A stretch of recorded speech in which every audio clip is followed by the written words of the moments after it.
Et là, il y a tout un tas de connards. Je fais un peu du gatekeeping. Tu voulais entreprendre, bah, tu y allais un peu avec ta bite et ton couteau. C'est des bullshitters. À la fin des années 2010, je sors du lycée et déjà, j'ai envie d'être entrepreneur.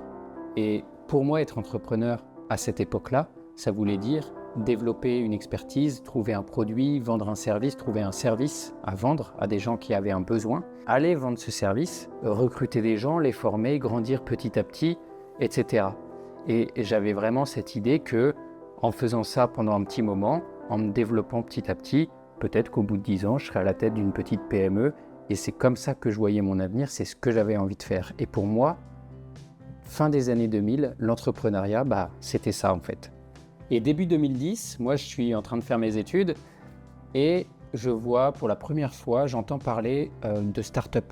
Les start-up, ça nous vient des États-Unis, c'est des entreprises qui connaissent une croissance fulgurante, qui sont montées par des jeunes, en général de jeunes étudiants ou des jeunes qui viennent finir l'université et qui vont avoir une idée, souvent en lien avec Internet, souvent innovante, qui vont aller lever des fonds, lever beaucoup d'argent, souvent même, créer une entreprise alors qu'ils sont tout jeunes, qu'ils n'ont pas beaucoup d'expérience, et d'un coup se trouver à la tête, enfin très rapidement se trouver à la tête d'un empire. Et on voit ça arriver en France, on voit ça notamment par les films comme The Social Network, qui nous a tous, de ma génération, donné envie d'entreprendre et donné envie de créer une start-up comme Facebook. Et qui nous a fait rêver. Et petit à petit, en France, on commence à importer ce truc-là de la start-up. Et du coup, il y a un certain nombre d'institutions qui commencent à se développer autour de ça, publiques ou privées. Et donc, un véritable écosystème qui se met en place petit à petit. Et début 2010, donc déjà, la notion d'entrepreneur et d'entrepreneuriat, c'est plus vraiment la même que ce que j'avais moi en tête quand je voulais entreprendre quelques années auparavant. C'est plus uniquement l'entrepreneur dans le BTP ou un petit peu à l'ancienne, c'est aussi ça. C'est aussi ces jeunes qui sortent d'université et qui vont avoir une idée, qui vont innover et qui vont très rapidement développer des entreprises qui vont exploser et avoir des capitalisations qui sont démesurées. Et puis les années passent et l'écosystème en France, start-up, scale-up même ensuite, ne fait que grandir, que évoluer. Et aujourd'hui, on a beaucoup d'institutions et beaucoup de services qui tournent autour de ça. Mais en parallèle, on a un autre type d'entrepreneuriat qui commence à émerger doucement, vers les années 2020, je dirais. Et on commence à entendre parler de dropshipping, de trading, de crypto, de bitcoin, de blockchain, etc. Et avec ça, on commence à avoir pas mal de sortes de gourous autoproclamés de la formation qui vont vendre de la formation sur comment faire fortune en dropshipping, etc. Et tous ces gens-là se disent aussi entrepreneurs parce que ils créent des choses, ils forment des gens et pour eux, ils ne sont pas salariés et donc ça correspond à de l'entrepreneuriat. Mais moi, je suis un peu emmerdé parce que avec tout ça, finalement, ma vision d'origine de l'entrepreneur, elle est un petit peu floutée, quoi. Je me retrouve plus vraiment dans une définition de l'entrepreneur. Je me retrouve plus vraiment dans cette notion-là d'entrepreneuriat parce que il y a trop de formes différentes et des formes dans lesquelles vraiment je me reconnais plus du tout, qui sont plus du tout alignées avec mes valeurs et qui sont plus du tout alignées avec, je trouve, un peu aussi ma définition originelle de l'entrepreneur qui avait des paramètres bien précis et bien spécifiques. Pour moi, un entrepreneur, ça doit avoir déjà des traits de caractère. On va retrouver le côté indépendant justement, le côté un petit peu naïf de croire qu'on peut réussir, mais qui est nécessaire, cette naïveté. On va retrouver souvent l'ambition, l'envie de réussir, etc., etc. Et ces traits de caractère, c'est vrai qu'on les retrouve souvent chez les entrepreneurs. Mais selon moi, ça ne suffit pas à définir vraiment l'entrepreneuriat et un entrepreneur de manière générale. Forcément, j'ai cette vision-là parce qu'elle est biaisée, parce que c'était la vision originelle que j'avais dans les années 2000, fin des années 2000 de l'entrepreneur. C'était avant un petit peu l'explosion, alors il y avait déjà Internet, mais c'était avant l'explosion des startups Internet. Et je pense qu'un entrepreneur, ça doit avoir certains traits de caractère en plus de ça. Un entrepreneur, ça doit être quelqu'un qui va prendre des risques, qui va avoir un certain goût du risque, ou en tout cas pas une aversion très forte au risque. Ça va être quelqu'un qui va avoir la possibilité un jour de dire je prends un risque parce que j'ai potentiellement une belle carrière que je pourrais commencer en tant que salarié. Je mets potentiellement de l'argent sur la table et je pourrais tout perdre. Je vais passer les 2 prochaines années de ma vie à développer quelque chose sans savoir si ça va marcher. Voilà, je prends un risque parce que j'y crois, parce que j'ai des convictions fortes. Et c'est ce qui fait aussi d'ailleurs que je pense que quand on a cette conviction forte à tel point qu'on est prêt à prendre un risque relativement conséquent, on a encore plus de chances de vraiment réussir. Il y a un autre aspect quand même chez un entrepreneur, c'est l'idée aussi de servir à quelque chose. Alors parfois c'est indirectement, c'est pas forcément ce qui motive de façon primaire, on va dire, un entrepreneur, mais quand même. Dans ma vision originelle de l'entrepreneur, il y avait ce côté-là de dire j'y vais pas tout seul. Mon entreprise va participer un petit peu localement à la vie locale en recrutant et formant des gens, en emmenant ces gens-là avec moi, créant une petite équipe, une petite cohésion, etc. Créer de l'emploi un petit peu local. Je vais aussi servir à quelque chose parce que je vais vendre quelque chose qui amène une réelle plus-value à mes clients, qui n'existait pas forcément jusqu'à maintenant, ou pas de façon aussi qualitative, ou pas avec des prix aussi intéressants, etc., etc. Et donc, voilà, il y a cette notion d'utilité. Déjà, on voit que si on rajoute ces 2 critères-là à la liste que j'ai citée tout à l'heure de personnes indépendantes qui se disent entrepreneurs, on voit qu'il y a un certain nombre de personnes qui sortent de la liste. Je pense notamment, par exemple, aux dropshippers. Alors peut-être je vais me faire défoncer par des dropshippers qui regarderaient la vidéo, mais pour moi, le dropshipping, c'est typiquement le truc qui est vendu comme le business sans prise de risque. Alors évidemment, c'est pas vrai. Il y a des exemples de gens qui perdent de l'argent, etc. avec du dropshipping. Mais toujours est-il que, si on applique ce filtre-là, et notamment la notion d'un risque relativement conséquent, là tout de suite on voit qu'il y a un certain nombre de personnes qui sortent de la définition, de ma définition d'entrepreneur en tout cas. Alors il y en a certains qui vont dire tu es en train de faire une sorte de gatekeeping de la notion d'entrepreneur, pour qui tu te prends, etc. Et c'est un peu vrai dans la mesure où oui, je juge négativement des gens qui se disent entrepreneurs aujourd'hui parce que franchement il y en a qui sont clairement soit à la limite, soit complètement les 2 pieds dedans dans le scam. Et ça fait du mal, je trouve, aux entrepreneurs aujourd'hui. Quand tu t'assois à une table et que tu as quelqu'un qui te dit « moi je suis entrepreneur, je vends un service, j'ai une équipe de 20 personnes avec laquelle je travaille, je développe ce truc-là, j'aide telles entreprises, etc. » Et qui après, il y a quelqu'un d'autre à la même table qui dit « oui, moi aussi je suis entrepreneur, je vends des formations sur le trading Bitcoin. » et que le mec il a 20 ans et qu'il n'a aucune expérience et qu'il ne sait pas ce qu'il raconte, je suis désolé, mais ce gars-là de 20 ans qui dit n'importe quoi, il fait du mal à l'entrepreneur, il fait du mal à l'écosystème des entrepreneurs et à cette notion-là. Du coup, oui, je fais un peu du gatekeeping de la notion d'entrepreneur et d'entrepreneuriat. On peut se poser la question, mais qui je suis pour faire ça? En tout cas, j'ai ma propre définition, j'ai ma propre vision de ce que c'est l'entrepreneuriat. C'est vrai que je juge aussi négativement des gens, clairement, qui se disent entrepreneurs aujourd'hui et qui, selon moi, ne le sont pas. Mais la première des raisons pour laquelle je fais ça, et j'essaie d'avoir cette définition qui m'est propre, c'est que quand je sortais du lycée et que j'avais un peu ce rêve de devenir entrepreneur, j'avais cette idée de ce que c'était qu'un entrepreneur. Et pour moi, elle était respectable, cette idée-là. Et pour moi, elle avait du sens. Et pour moi, c'est une personne qui rentrait dans le cadre un petit peu que j'avais pour être entrepreneur. C'était quelqu'un vraiment de droit dans ses bottes, qui avait des valeurs, etc. Et donc j'y suis attaché et c'est une façon pour moi de maintenir un peu cette notion-là. C'est une façon pour moi de me poser la question, est-ce que je suis en train de respecter ce cadre-là? Est-ce que je suis en train de faire ce qu'il faut pour essayer de devenir la personne que j'avais envie de devenir finalement à la sortie du lycée dans les fins des années 2000? C'est quoi du coup les principaux problèmes que je vois dans les nouvelles formes d'entrepreneuriat? Le premier, ça concerne tout cet écosystème un peu start-up, scale-up qui a été mis en place depuis, je dirais, année 2010 à peu près, on va dire. D'abord, je trouve ça vraiment bien qu'on essaie de favoriser l'entrepreneuriat et notamment les start-up un petit peu innovantes en France. Ça, c'est une vraie bonne chose.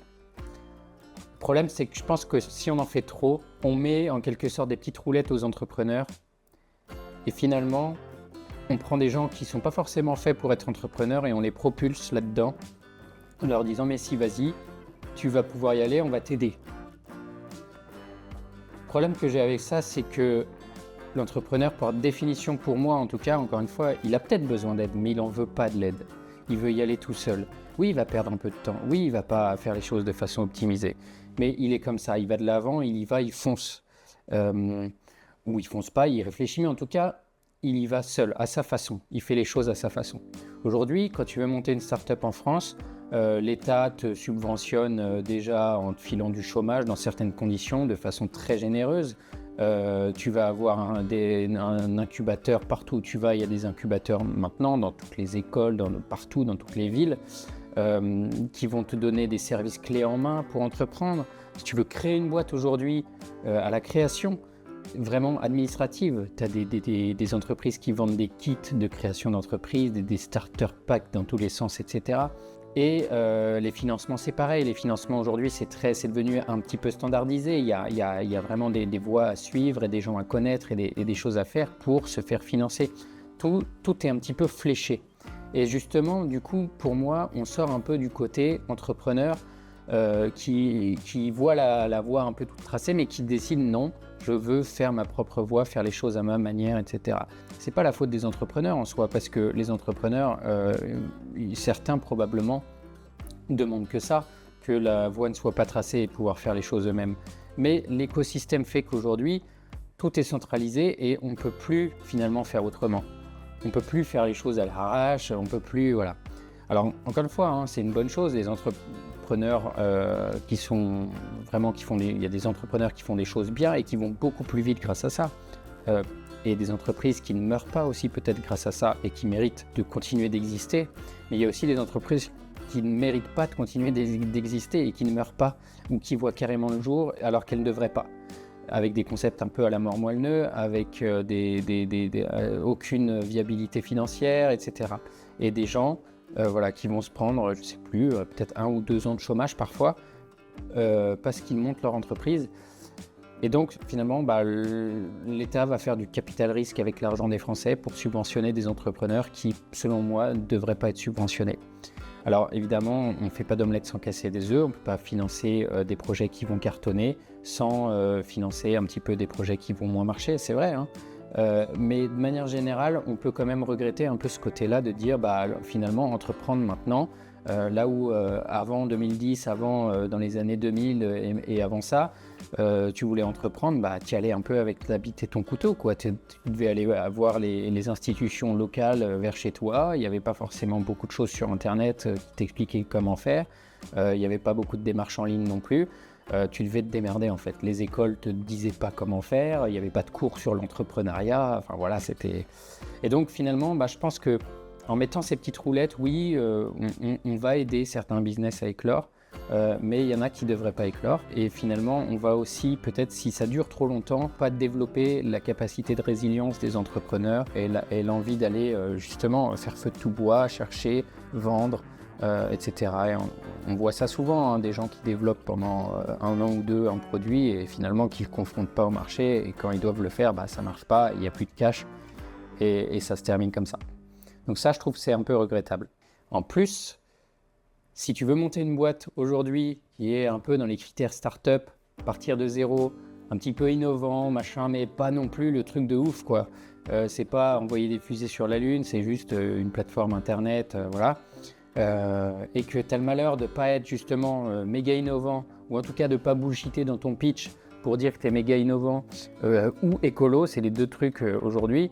Et finalement, tout cet écosystème et tous ces financements, etc., ils sont tout de suite beaucoup plus difficiles à avoir. Et moi, je trouve que c'est une connerie parce que y a énormément de mecs qui viennent avec des pitchs parfois hallucinants, mais c'est un peu des bullshitters qui sont capables de dire que voilà, c'est de l'innovation, etc., alors que voilà, Internet, ça existe depuis longtemps maintenant. Faire une plateforme Internet, c'est pas de l'innovation, je suis désolé. Il faut qu'il y ait un petit truc en plus quand même.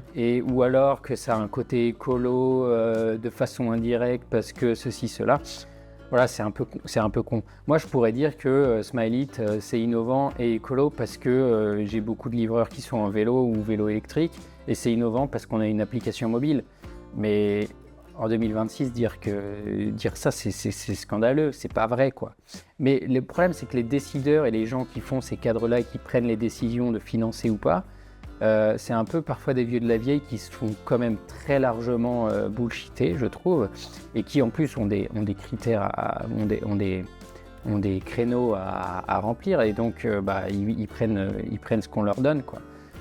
Et moi, j'ai clairement eu des cas de figure où on m'a dit « Ouais, ton pitch, il est bien, mais faudrait quand même glisser un peu plus le mot innovation et trouver aussi des liens avec l'écologie. » On ne m'a pas demandé de changer mon produit, on m'a dit qu'il fallait faire un pitch plus agressif sur ces notions-là. Donc voilà, on marche un peu sur la tête. Et ça, moi, ça me rend fou. Je trouve ça con. Pourquoi on n'assume pas de financer aussi et d'aider aussi des entreprises qui ne sont pas hyper innovantes, forcément à la pointe de l'innovation, mais juste des services un peu smart, de gens qui travaillent bien et qui veulent bien faire les choses. On devrait assumer d'aider aussi ces entreprises-là si on aide les autres.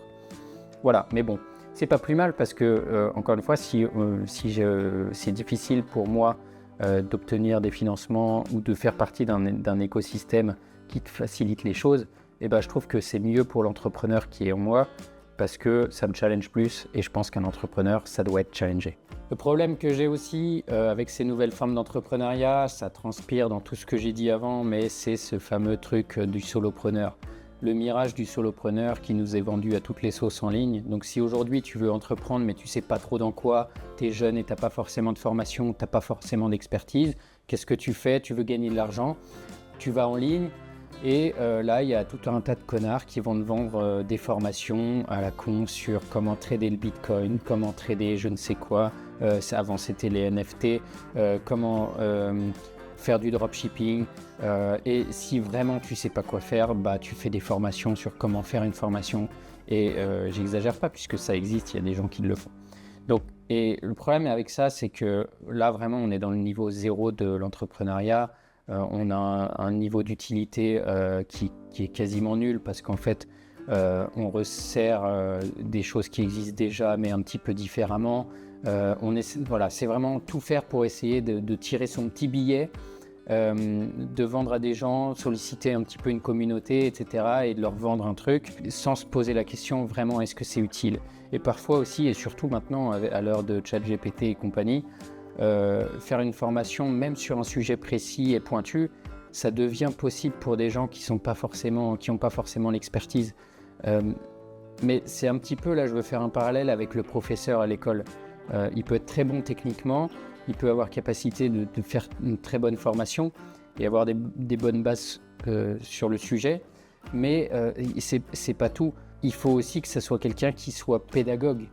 Et bah voilà, le gars qui fait une formation en ligne, il faut pas juste qu'il balance du contenu, même si le contenu a de la valeur, même si ce qu'il dit est vrai dans la formation, il faut aussi qu'il se pose la question, est-ce que ma formation sert à quelque chose?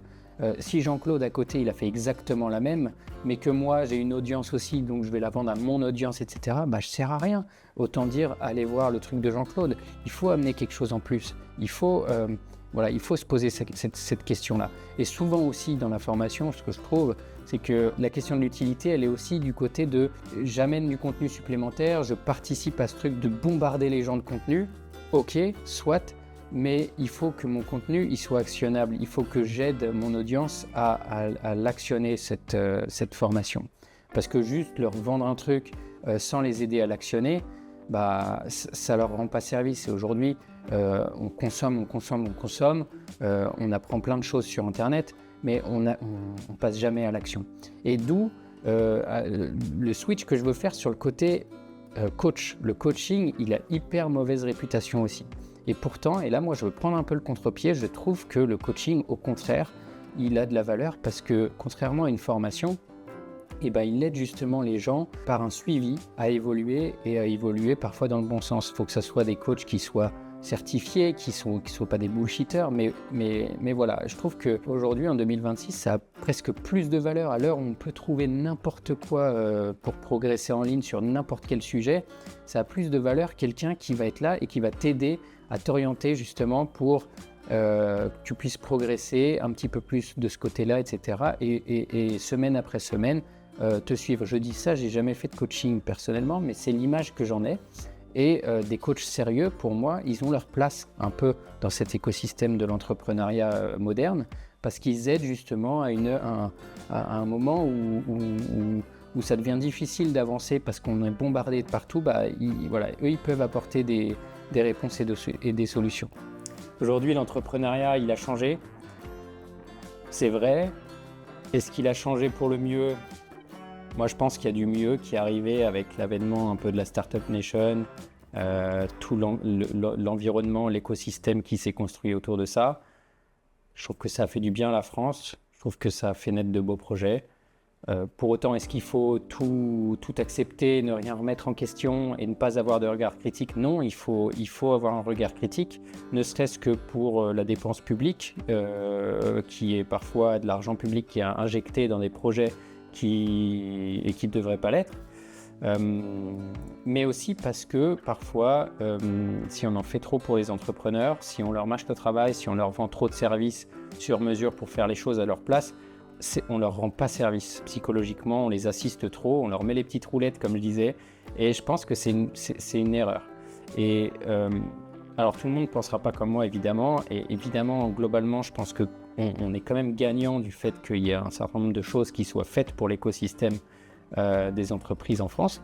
Et un dernier mot quand même pour finir sur ces nouveaux types d'entrepreneuriat très récents. Là, je dois dire que je suis quand même un petit peu abasourdi par la popularité que ça a pu prendre, des choses comme le dropshipping, des choses comme la vente de formation, etc. On voit encore énormément de conneries, de mecs qui vendent du vent, de mecs qui vendent des scams, des mecs qui vendent des expertises qu'ils n'ont pas. Et ça me révolte un peu. Et j'espère que les jeunes qui veulent commencer à être entrepreneurs aujourd'hui et demain arrêteront de taper comment gagner de l'argent sur ChatGPT ou Google ou YouTube et envisageront plutôt de créer une vraie société avec un vrai objectif et des vraies valeurs.